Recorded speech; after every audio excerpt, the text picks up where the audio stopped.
What we're going to do right now is kind of show you some of the tools that we talked about in there. Don, at the end of him talking about the impact, just told us that sometimes it's good to get an in-between hammer. So to review, right? So every tool is good at what it's good at, and to use another tool to perform its function, it will do it, but it won't do it all that well, right? So your roto hammers, these hammers, so rotos come in spline, SDS Plus. Oh, here, I'll show you. So they come in SDS Plus, kind of the small shank.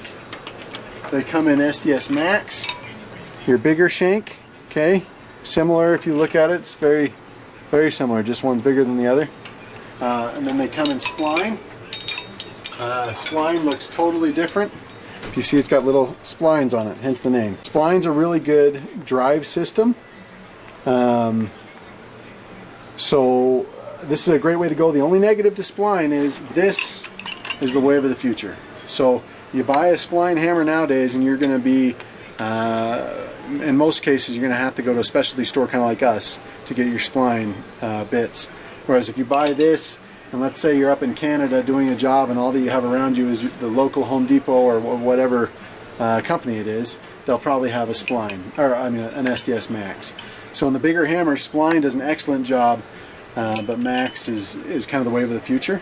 So the other thing that you want to know with spline, when you switch over to the hammer bits, it's no longer a spline. It's got a flat spot here and then it goes back to being round on the top. So whenever you go looking for hammer bits, please, please, please know what you're looking for. We get a lot of guys that don't know what their hammer carries. So the other thing that will help you gauge that is spline and SDS Max hammers kind of start out at this size and go up from there, and you can get huge hammers like in here, or I'll show you some Makitas back there in the back. What Don was talking about hammer size wise was an SDS Plus hammer, so it uses these bits, still a roto hammer, and so this is a little bit smaller hammer. They make this too where the motor is down here, so it's nice and stubby for guys that are in tight spots often or on ladders. This doesn't have as much hitting power as these, but for driving bits up to 1 1/8", you can do it with this. Now the other thing you want to know about hammers is they don't recommend that you go use, if you're constantly using an 1 1/8" bit, you need a bigger hammer. If you're using a 1/2 or a 3/4 inch bit, then this hammer works great. But if you're using an 1 1/8" all the time, get a bigger hammer. Not only will it wear out your tool, but on top of that, you're going to hate it because it will take a lot longer. This can do an 1 1/8" when you need it to, but otherwise it's mainly designed for kind of 3/4 and less, and that's not just Bosch, that's everybody. Everybody, when they rate their hammers, they'll rate it as big as it can go, but they don't recommend you do that all the time. You want to be 2/3 to 3/4 of what its capability is. Okay, price point wise, these smaller hammers like this, which every brand has some that look about this size, okay, and you can see the difference there, right? These are in the 200 to 250 range, just depending on which model you buy. Actually, some of them are maybe even 300. So 200 to 300 range, depending on whether you get shock vibration on there or not. You can also get these in cordless varieties in every brand nowadays. So this size of hammer, and we'll show you some other brands out there. Again, bigger roto hammers, and we'll show you some bigger ones back there. Then you always have your big, these are called demolition hammers, and this just uses really big steel. This is exactly what it says. This is a demolition hammer. These over here are roto hammers. They can do drilling. Here, I'll show you. You can do drill and hammer, or you can just do hammer. And one other cool thing on most of the hammers now, most brands do this, is you can move it here so you can turn if you're going to just hammer. So let's say you're going to pull up tile in a bathroom. You can just hammer and that just chips up the tile. Well, you might need to turn your bit. When you put it in there, your bit may be like this and you need to turn it like this, right? So that's what that does. You put it right there, turn your bit whatever way you want it, take it back to here to hammer and go to town. So that's the concept there. These ones, just are a different ball game. These are for drilling, doing hammering also. Those are just for demolition, and they make smaller sizes of the demolition hammers too. Bosch does a great job. The other one I was going to show you, and we'll show you that back here. Actually, we'll show you that here. These, of course, are impacts, right? Just your basic impact. We saw the guts of it earlier. Impacts are awesome. You use a lot less battery and there's a lot less force required on your part to drive screws and to drill. And nowadays there are so many different bits available for an impact that it makes it easy. This is a hammer drill. Just what Don was saying is the truth. These are not designed to do hammering all the time. If you hammer with this all the time, I promise you it's going to break. But if you're in a, let's say you're a cabinet guy, and most of the time you're drilling in wood, but every once in a while you've got to install into a cinder block wall, or you got to install into a concrete wall. Well, yeah, you don't want to have to go and get your roto hammer, so you're just going to drive a few, holes with this, or you're going to drill a few holes with this. You just put it on hammer mode, and now it's going to hammer like Don showed you. Those little balls are going to engage, and then they hit that little notch. What that also means is, just like what Don said, you just don't have a lot of oomph to the hit. It can't hit that hard. So, and then just what Don said, we see a lot of chucks broken and seized. They don't really break, they just seize up to where they won't move anymore when guys hammer with these a lot. So, inexpensive option. I mean, if it's cordless, it's inexpensive, sort of. If you don't have the batteries, then it's not inexpensive, but if you do have the batteries, it's inexpensive, but you wear them out faster. So, it's all in your application, and then we'll show you some other options back here too. Just like what we talked about in DeWalt, and everybody has them. Bosch and Milwaukee do as well. Makita impact, right? And you can hear it on there. I don't know if you can hear that, Chase. You can hear that little hit as it's going, right? But usually with an impact, you don't get the real impact motion until there's pressure put on that spring, and then it will really engage. And then, of course, here's the Makita hammer.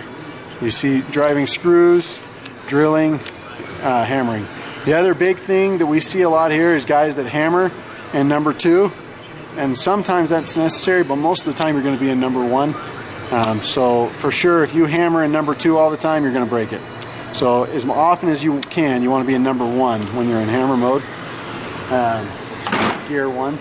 So here's the Makita big demolition hammer. This is a demolition hammer also, but just a little bit smaller, a little less weight. These are roto hammers. Okay, if you look at all those are all roto hammers. Here's Makita's version of the small roto hammer, like the Bosch Bulldog that we were just looking at. This is a really small roto hammer. So the other benefit to roto hammers is the drill bit. On all these also you'll see a couple of different things. One, if you'll notice right there on the edge, this you can hammer and drill or just drill. So this is kind of nice. You can put in an adapter that has a chuck, and not just Makita's, other brands do this too. You can put in an adapter that's a chuck, and so you can put a regular drill bit in here and put it over to drill mode, and now you've got the capability of just using it like a regular drill. This one will also do that. In fact, if you look at this one, and again, not just Makita's, other brands will do this, but this will do drill only, this will do hammer and drill, and this will also do hammer only, and just like we talked about on the big one, you have the capability of turning your bit. Okay, so this is a really great way to go, especially if, let's say one day you're going to be in your bathroom, you're remodeling, you're chipping up tile, so now you're over here, and the next day you're down in your basement, you're going to be putting up a little bit of framing, now you're over here, the next day you're outside in your yard, and you just happen to be putting up a pergola, now you're going to be over here, so this is a really, really versatile tool, good price point, and it can take up to big bits. Usually the average, well, I shouldn't say that. If you're using smaller bits, then this is the way to go. Really versatile, lightweight, easy to use. And like I said, they make 2 different versions of the long. So if you're mainly drilling holes in the ground, then you want long, right? Because I don't have to bend over as far. If you're mainly drilling holes in tight, confined spaces, or you're up on a ladder, then you want the stubby version, which looks very similar. And then cordless. Here are some cordless options, right? There's a cordless roto hammer, and the stubby one that I was talking about looks about that same way. It's stubby, so if I'm up on a ladder, I can get in there, or if I'm down by a foundation, or if I'm underneath a house in the crawl space, all those instances I can use this kind of a smaller hammer. A dual hammer model, or a dual battery model, and then Makita has 2 other models we don't have in stock right now. And we'll look at the DeWalt's real quick. Here's the DeWalt 20 volt, and nice and stubby on the design. And then, as you can see, again, same concept as the smaller ones we were looking at over there, the Makita or the Bosch. And Bosch has a small roto hammer too. We'll look at that.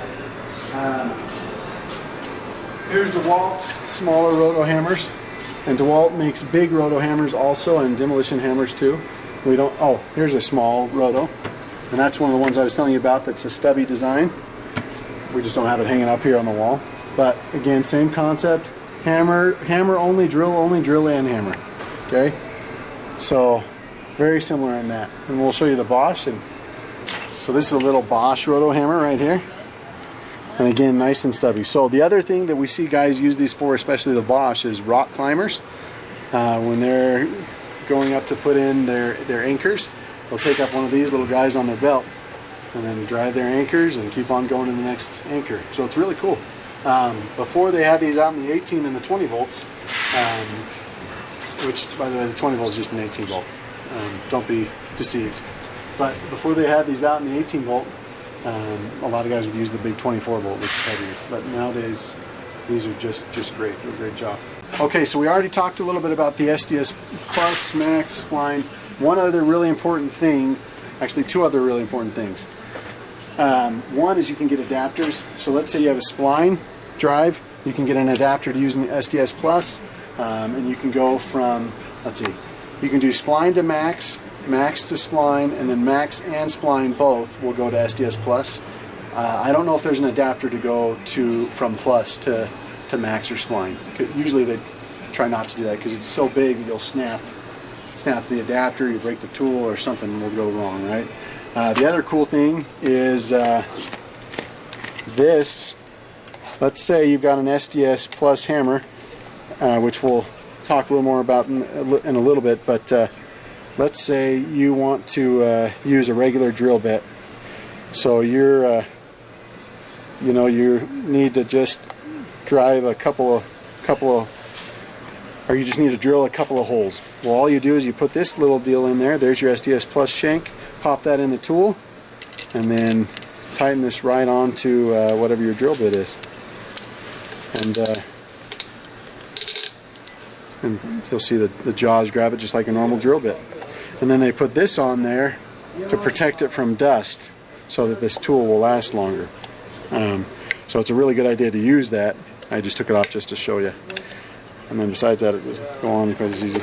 Okay, so that's one. The adapters, and of course adapters aren't necessarily cheap. You're probably 50 to 70, in that range on all of them, between 50 and 90. The other thing is adapters put you out further away. So if you're in a tight space, you need to figure in the length of your adapter also in addition to your bit. Bits also, that brings to mind, bits can come in lots of different lengths. These are 1/2-inch bits. Here's an 18-inch long 1/2-inch bit.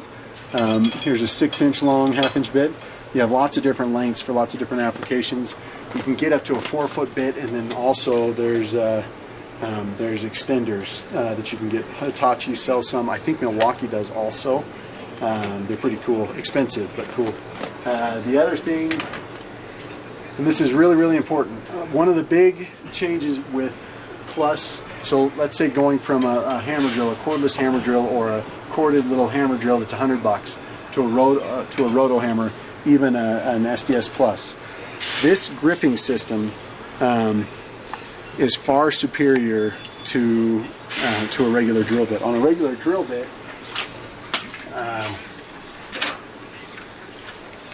you have either a completely round shank like that, or you'll have 3 flats. Well, the problem is it's just beating the crap out of the chuck, beating itself, and it's beating the drill bit up also, and so the drill bit at some point will start to slip. Whereas these, the way that this engages, it only grabs in those little grip points. In fact, let me open up one of these and I'll show you. A roto hammer grabs in those grip points, and that's it. So there's no way that it can spin in there unless you break the hammer. There's no way that it can spin in there, and I'll just leave this here. I'll make it sit. Okay. There's no way that it can spin in there and strip anything out or cause any problems. It's just a much more solid way of drilling. So that's why, that's yet another reason why you'd want to go to a roto hammer over a hammer drill if you're going to do a lot of it. If you're only going to do a little bit, then just a regular hammer drill will do just great. So thank you for watching. Let us know if you have any questions. Thanks again.